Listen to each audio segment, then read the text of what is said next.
আসসালামু আলাইকুম রহমতুল্লাহ বরকাত। প্রিয় ভাইয়েরা, এ হলো আমাদের কাওয়াডাঙ্গা সিদ্দিকিয়া হাফিজিয়া খারিজা মাদ্রাসার জান্নাতি পাখিরা, যিনারা সাদা পোশাক পরিধান করে আমাদের সবার জন্য, দেশবাসীর জন্য, নিজের মুরব্বীদের জন্য, সবার জন্য দোয়া করার উদ্দেশ্যে দাঁড়িয়ে আছে। একটু সময় পর তিনারা ক্লাসে যাবে। আমরা যিনারা ভাবতেছি যে আমরা নিজেদের সন্তান কাওয়াডাঙ্গা মাদ্রাসায় দিব, আলহামদুলিল্লাহ দিতে পারেন। এই জায়গাতে 130 জনের চেয়ে অধিক ছাত্র, যেমন থাকা, মেলা, খাওয়া দাওয়া ইত্যাদি মাদ্রাসাটি বহন করা হইতেছে।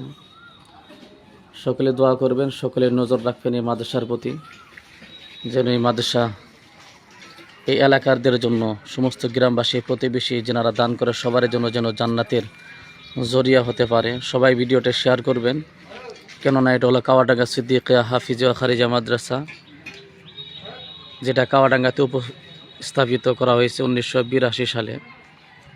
সকলে দোয়া করবেন। আসসালামু আলাইকুম রহমতুল্লাহ।